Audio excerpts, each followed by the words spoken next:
আপনারা ভাবছেন দাদা একটা কিছু বললো না, হাসছে কেন?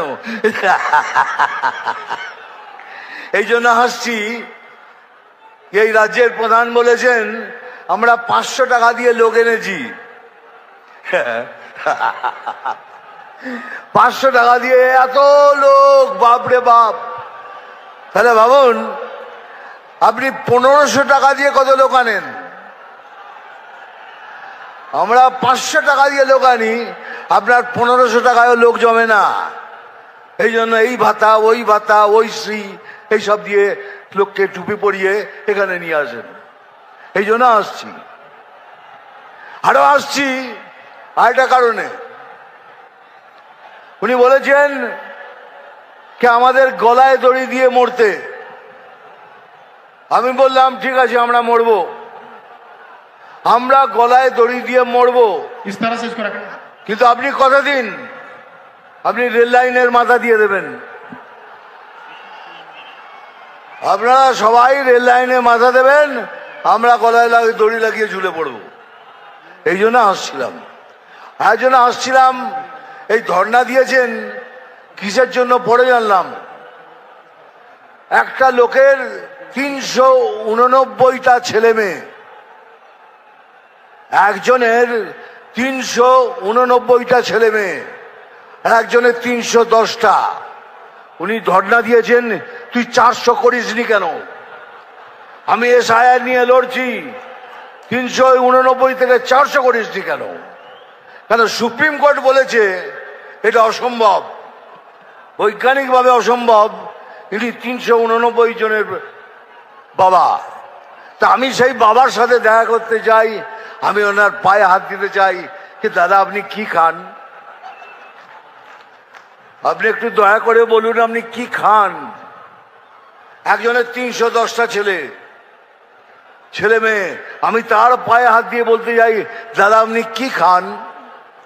ওই তাদের জন্য উনি লড়ছেন, এটা ভাববেন না আপনাদের জন্য লড়ছে। ও 310 কেন 325 হয়নি, ওই জন্য লড়ছেন। সুপ্রিম কোর্ট বলেছে এটা অসম্ভব, বৈজ্ঞানিকভাবে এটা সম্ভব নয়। তাহলে 389টা যার ছেলে মেয়ে, একটা মৌজাতে তো 600 সিট থাকে, 600 ভোটার, ওই একজনই আমাদের হারিয়ে দেবে। ওই একজন 389টা ভোট দিয়ে আমরা হেরে যাব।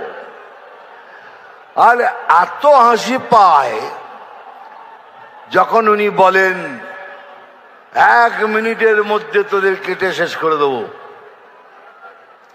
বলে আমি আসি বলিয়ে বাঙালি হিন্দুরা বেঁচে আছে, এই তো 1 মিনিটের মধ্যে সবাইকে জড়ো করে তোদের ফেলে দেবো। সেই জন্য খুব হাসি পাচ্ছে আমার। আপনি 1 সেকেন্ড এত সময় নিচ্ছেন, একটু বলুন না পুলিশকে নিরপেক্ষ হয়ে যেতে। 30 সেকেন্ডের মধ্যে খেলা শেষ করে দেবো। 30 सेकंड, आधा मिनट में गेम खत्म कर देगा। एक बार आओ ना, आमने सामने आओ, देखो बीजेपी में क्या ताकत है, देख लो। खाली पुलिस को बोलो तुम निरपेक्ष हो जाओ। আমি কথা দিচ্ছি আমার সমস্ত আদিবাসী আমার ভাই বোনদের, আমরা যদি আসি আপনাদের সব কষ্ট দূর হবে। পড়াশোনার জন্য একটা টিচার নেই, আসবে। যত কষ্ট পেয়েছেন আমরা সব দূর করব, এ আমি গ্যারান্টি দিয়ে বলছি। যে আলু চাষি কষ্ট পাচ্ছেন, কথা দিচ্ছি এখানে যেদিন আমরা সরকারে আসব প্রথম কাজ আপনাদের জন্য করব, আলু চাষিদের জন্য করব। আর ভাই সত্যি আমি বাতেলা দিই না, আমি যা বলি স্ট্রেট কাট বলি। আর একটা কথা আমার মনে পড়ছে এইমাত্র,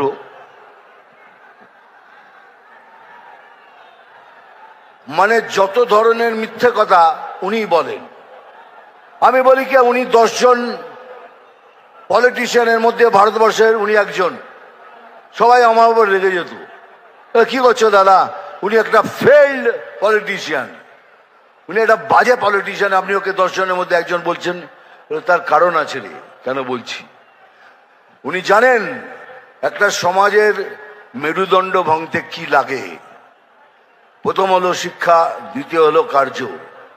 উনি শিক্ষা ব্যবস্থা এবং কার্য অবস্থা দুটোই শেষ করে দিয়েছেন। একটা সমাজকে ভাঙার জন্য এটাই দরকার।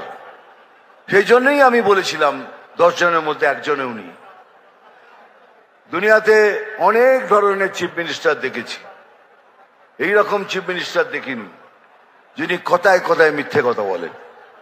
এত মিথ্যে বলেছেন যার মিথ্যে বলার সময় নেই।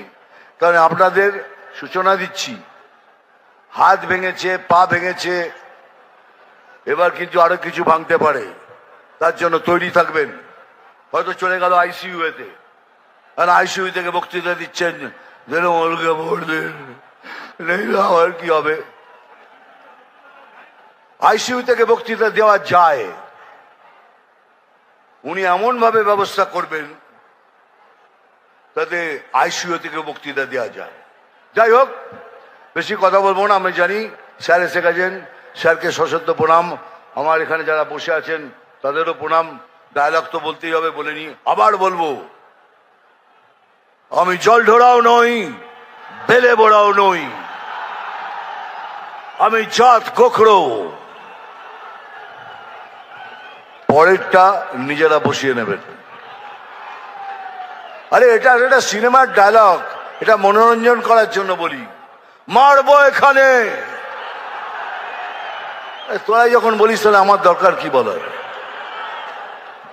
নাম তুফান, বছরে 1-2 আসি, যখন আসি তখন প্রলয় ঘটে, আর যখন যাই নিজেকে যারা ভগবান মনে করে তারা তাদের অস্তিত্ব খুঁজে বেড়ায়।